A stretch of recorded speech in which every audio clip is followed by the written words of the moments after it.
Hello, and thank you so much for joining us on At Issue. I'm H. Wayne Wilson, and we'll have a chance to talk to the two candidates for Peoria County Republican nomination for sheriff in just a moment. Let me introduce them first. Mike McCoy is the current sheriff, appointed in the summer of 2002, elected that fall, re-elected in 2006. Correct. Prior to that time, chief deputy for 8 years. Correct. And his opponent is Vince Whelan. Vince is a lieutenant with the Peoria Police Department, on the force since 1987. Prior to that time with the Department of Children and Family Services, and prior to that, Bradley University. Correct. Thank you both for joining us on At Issue. We held a small lottery prior to the drawing and prior to the program, and we will have Mr. Whelan respond to the first question first. This is not a debate. We'll give ample opportunity to both sides to address each issue. And let's start with crime prevention. Too often, I think we look at police departments and sheriff's departments as reacting to crime. What might you bring to the table that will help with crime prevention? Well, I have 19 years of command experience with the Peoria Police Department. In that 19 years, I formulated our first gang unit, and regarding that, we had to come up with strategies on how to target areas where we knew that there was a high incident of violent crime, drug crime, gun crime. And to do that, you have to do an analytical study of what your crime statistics are, your crime patterns regarding your day, your times, and you focus your energies and your manpower and all that you can towards that time period to go ahead and address that. You also need to involve your community. As I have said all along here, if I become a sheriff, I want to build new partnerships and solidify the old ones that we have. Sheriff McCoy. Well, I think crime prevention is probably one of the things that have helped us get the crime reduction down to 34% in the last 8 years. And we've done that with a valued partnership with the communities that we have contracts with. The sheriff has contracts through 9 different communities. I think you take those partnerships, you build relationships, information comes back. We still have the DARE program, and you know what, the DARE program has a lot to do with crime prevention in the community. You're getting out and you're talking to the kids. We have our detective bureau who continues to go out and to talk to people, and we, it's police work. What we do is we solidify informants. We try to work with the community, use the information from the community with the informants, and together we do the same things that they do at Peoria City. We have weekly staff meetings. We find out where all the crime happened over the weekend. We address our manpower issues based on our analysis of where the crimes are happening. Let's turn to jail and the capacity of the jail. The capacity is 420? Correct. And right now it is at? 540 today. So 120 over what it was designed for. Exactly. What steps as sheriff, knowing that you don't have complete control because the county board has budgetary, sure, but what steps can you initiate to help alleviate that problem? Well, we've initiated a lot of steps. It's a three-pronged thing. It has to be between the sheriff, the state's attorney, and the court system to offer programs to help keep the right people in jail and the right people out of jail. Right now we have an option of jail or work release. We need an option of sheriff work assistance programs, monitoring by bracelets, day reporting. There is a number of programs that we could have if everybody would get on the same page and work together to help alleviate that problem. You have to arrest people. We want the right people to be arrested. There are things that we have to do to put them in jail, and the right people need to be in jail. But I don't think we need a new jail. We don't need to build a new jail, invest the money in that kind of a structure. We need to develop more programs. Night court is a thing that we need to develop to be sure that we can get people in and get them out at the right time. Same question to you, Lieutenant. No doubt that jail is overcrowded, and it causes a safety concern for not only the inmates but the correctional officers. But there was a recent initiative, and I hope it comes to fruition and that it continues on, and that is the mental health court. There's talk of mental health court because I think that a number of the people that are arrested and are housed in the jail for The short stays for the misdemeanors are because of a mental health condition that they have, and they commit another misdemeanor. The night court is another option, but when you have all these ideas, it just can't be the sheriff. It's going to have to be the state's attorney's office. It's going to be on board with it, the judicial system itself. But there are ways that you can reduce the overpopulation of the jail. And another initiative possibly would be PAWS is going now over to the county. I think that maybe we could do some more of the work release in that avenue too. Let's talk about, you mentioned PAWS, let's talk about cooperation. Where might you initiate cooperation that you see where that they're not cooperating right now? Are you talking between the city and the county? Cooperation between any governmental bodies that might help the Sheriff's Department in operation. Well, I think that there are ways that we could combine services to reduce costs. I think our lab services between the city and the county would be one way to start. I mean, also records, combine our records. There's a lot of information that we're sharing back and forth, but I think the lab aspect of it would be one thing that all of our, both the county deputies and the city officers are trained, very well trained, and some of the best in the entire state. I think that service could be combined. I think that the records could also be combined to reduce costs. Same question to you, Sheriff. Well, I tend to agree. I think there are a lot of areas. You know, you talk about consolidation is a term that's been bandied around for a long time. Consolidation is probably not going to happen around here as long as any of us are around, because the governmental bodies will not get together to determine that that's a good cost savings. But it is a good cost savings. And I think the combination of a lot of the areas, the records is one, the lab is one, also patrol detectives. There are a number of things that we could all do together. And if you think on a grandiose state, you know, right now we already work, like I said, we have contracts with 9 different communities. We're already combining the police services in those 9 communities under the sheriff's office through contracts that are built by the county board and solidified by the sheriff to do that, to help make the cost savings come into play. You, Sheriff, you have said that you stand on your record of integrity in crime reduction, fiscal responsibility, and using technology. Let's talk a little bit about the record of Sheriff Mike McCoy over the last 8 years. I'd love to talk about the record. Crime is down 34%, an average of a little more than 4.6% a year. We've worked hard through our command staff and all the employees of the Sheriff's Department, working with cooperation with those communities that we have contracts with, to see that we can reduce crime, to work hard to get the word out, to work in partnership with them. And I think that's been a big step in helping reduce it, because it is a partnership. Number 2 is the budget. The last 8 years, the Sheriff's Office has always come in under budget about 1%. And we do that because we put a lot of effort into how we determine our budget. We don't just add 10%, subtract 10%.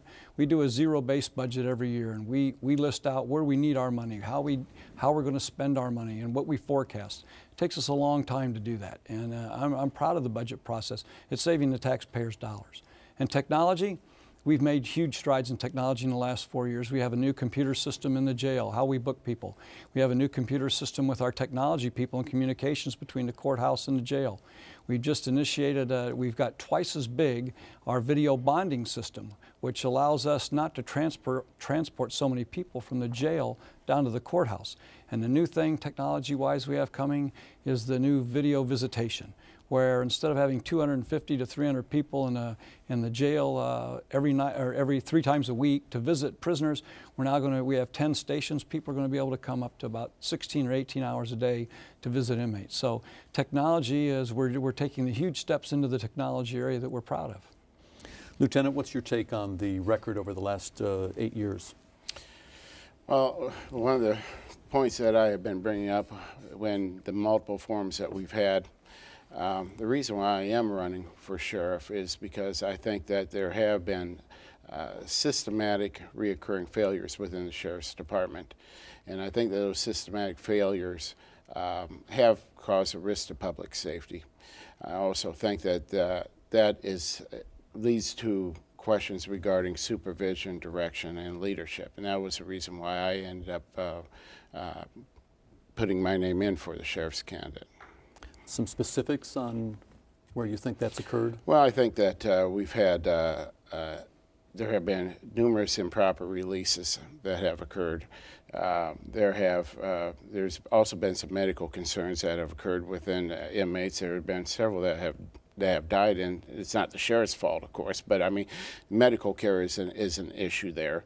I think that the jailbreak itself, I think that when we had a year that 2 inmates have been allowed the privacy, the instrumentation, and the time to dig out of the Peoria County Jail by cutting a hole in the ceiling and then chisel through cement block. And I think that the recent handling of an accident involving a deputy was handled wrong. I think that their policies, procedures should have been in place beforehand, and I don't think that if they were in place, they weren't followed, but if they weren't in place, they should have been. A chance to respond to that? Sure, I'd love to respond. We book 17,000 people into the Peoria County Jail every year. 17,000 in, 17,000 out. In my 8 years, that's a little over probably 250,000 people. The jail incident, we reviewed all the jail incidents. We review everything that happens in the jail. We made 21 different recommendations and changes since the jailbreak. A special needs person in a special cell. We have jails that are, our jail is made up into pods. It's not as simple as one would suggest to stop this happening. We've taken a look at all that, and the 17,000 people is quite a bit to bring in and out of the jail every year. The incident involving my son, if nobody else wants to say it, I'll say it. If my son, we have a policy, it's just the same as everyone else has a policy about what you handle on accidents. An off-duty person who wasn't assigned to the sheriff's office. So the blame there can go wherever it should go. The deputies, both deputies were disciplined, and it was taken care of.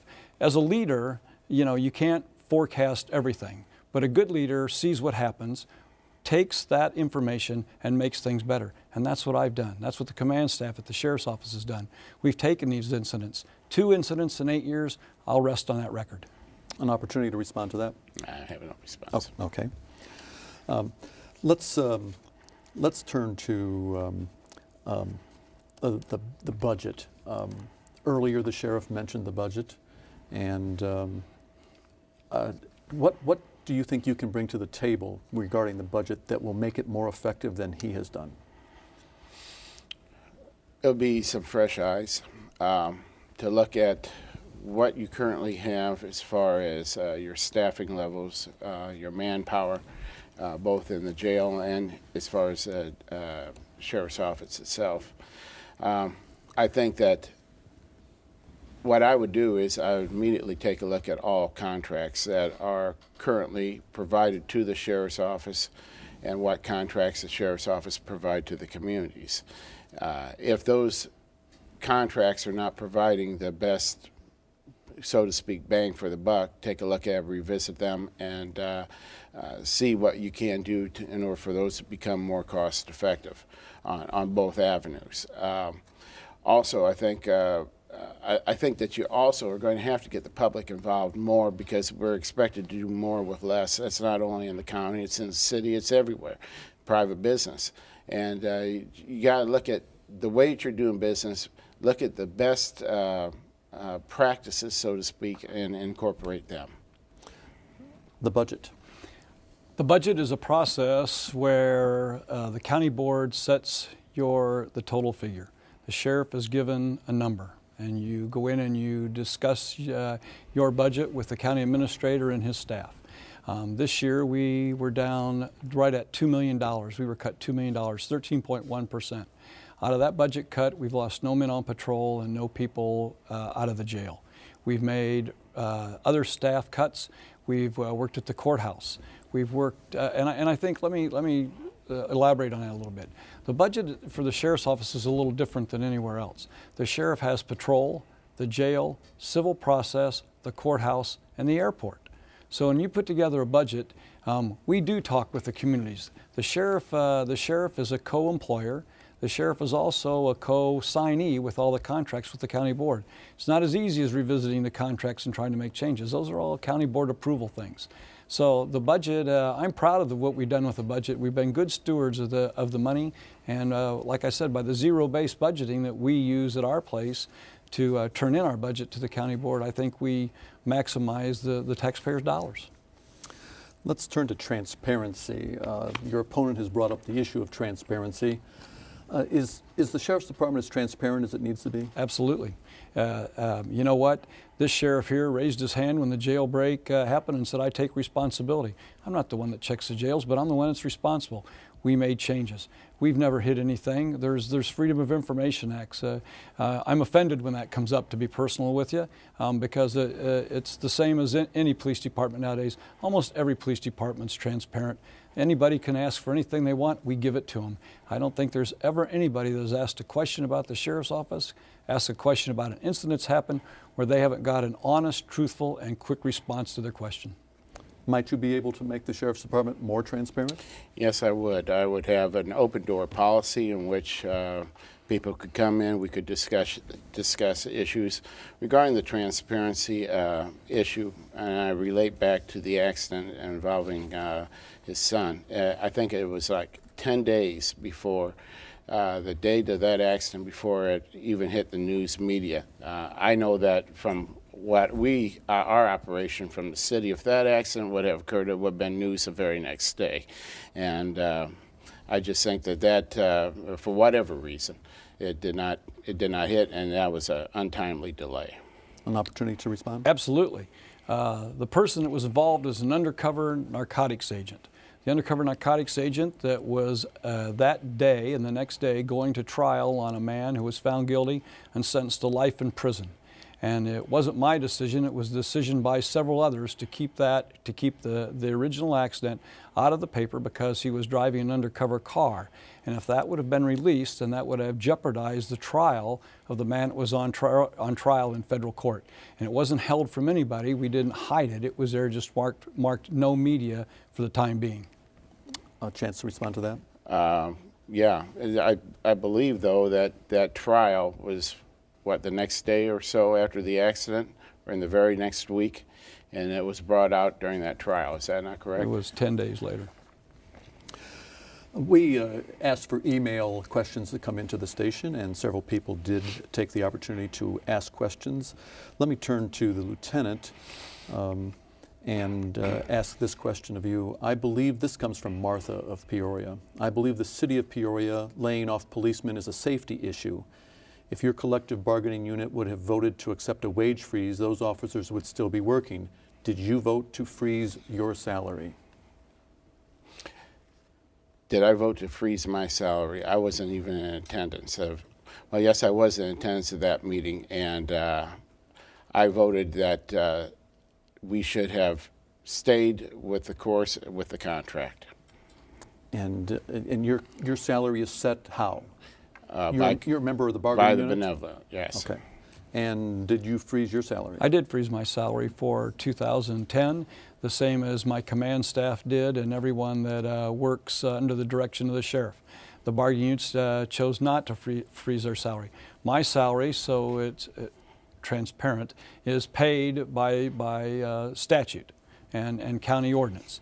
And what I have done is I've set up an account, and my extra money that I'm getting paid over last year is being put into that account. Another question comes from Dana of Peoria, and we'll ask this of you first. This is in regard to endorsements. Mm-hmm. The sheriff has the endorsement in support of the collective bargaining units at the sheriff's office. How did that come about? And continuing for Lieutenant Whelan, I noticed that you did not get the endorsement of your collective bargaining unit. Mm-hmm. I'm proud of the endorsements I have. I'm endorsed by the Peoria County Republican Party, Congressman Aaron Schock, Senator Dale Reisinger, Representative David Leach, Mayor Jim Martis, Jim Maloof. I'm endorsed by the Peoria County Sheriff's FOP 157 lieutenants, Peoria County Sheriff's FOP 157 deputies, and the correctional officers. And I'm proud of those. Those are the people that know about the job that's being done. They know what goes on every day. I'm honored and pleased that my own employees have seen fit that I should represent them in the next term as sheriff. A response? The endorsements regarding the Republican Party, since I am not the incumbent, they are going to go with the incumbent regarding their endorsements. Therefore, that answers the Republican aspect of this. Regarding the Peoria Police Benevolent, I was not there that night. I did not seek that endorsement. However, somebody did make that motion, and it did fail. And I knew it was going to fail if it would have been asked, and that's why I never sought it, simply because of the fact that the Benevolent has gotten out of the political endorsement business, so to speak, and it goes back to the endorsement of Darren LaHood for state's attorney, and the membership and the board feels that they, so to speak, got burned on that. So there are no endorsements coming out of the Benevolent? I don't think you're going to see any endorsements coming out for any political candidate at any time in the future. Let's turn to the question of concealed carry. The mayor of Peoria, Jim Ardis, has suggested that Peoria be a example or a sample city, a test for concealed carry. That would be the city, not the county. What is your position on concealed carry in the state of Illinois, knowing that Illinois and Wisconsin are the only two states that don't have concealed carry legislation of some type? I'm for concealed carry with special stipulations that there be a very rigid background check, that the individual who is going to be able to carry passes a rigid classroom and proficiency test, that there are very strict penalties in case somebody does violate the law. I think it's a Second Amendment right and a Second Amendment issue, and I think it's granted in the Constitution. Vince and I agree on that 100%. We agree on the four same stipulations. I think they're all important. Without any one of those stipulations, then I would be against a carry conceal for Illinois. But as long as those four stipulations are in there, I strongly support the carry conceal also. We have just under 4 minutes left, and I promised both of you that I would give you a chance to have closing statements. And with that, also before the program, by lottery, once again, Lieutenant Whelan won that lottery, and you are allowed to have a closing statement. Sure, thank you. I appreciate the forum for tonight. My campaign has been grassroots. I have not had the endorsements of the Republican Party and everything that goes along with that. I have, though, individuals who have supported me, believe in my message, been willing to get up on a cold Saturday morning in January when the temperature's been 5 below zero and trudge through 6 inches of snow to knock on doors to get the message out. That comes from in here, and that comes from people who believe in what you stand for, believe what you say, and number of people, thousands of people that we've spoken to during this campaign have also agreed with this message. The only thing that I request is that people take a look at both of us, study us, and make their choice on February 2nd, and above all, get out and vote. That's your right. That's what made this country great. A closing statement from you, Sheriff. Sure. It's been an honor to be the sheriff for the last 8 years. I stand on my record of crime is down 34%. 60% of the people think that's important. We think it's important. We've worked hard to get the crime rate down to where it should be lower. We're going to continue to work to make it lower. I stand on my record of fiscal responsibility to the taxpayers of Peoria County and to Peoria County citizens of how we spend their money and the use of technology and what we've done in the last 8 years. I'm also proud to have the endorsements of the people that I mentioned earlier. Those are the people that see day to day what's happened in the sheriff's office in the last 8 years since I've been sheriff. And all the things that go along with that are important when you're selecting a candidate. I also ask the people to exercise their right on February 2nd. It shouldn't be a low turnout. There's a lot of good elections that are happening. We encourage people to go vote. And with that, we have run out of our time. I'd like to say thank you to both Sheriff Mike McCoy and to Lieutenant Vince Whelan, who is running against Mike in the Republican primary for Sheriff of Peoria County.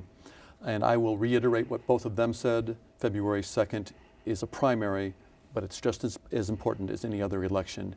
And I urge you to go to the polls on February the 2nd. I appreciate both of you being here and sharing your thoughts with the audience. And We'll be back next week with another edition of At Issue. That time we will be talking about rural development.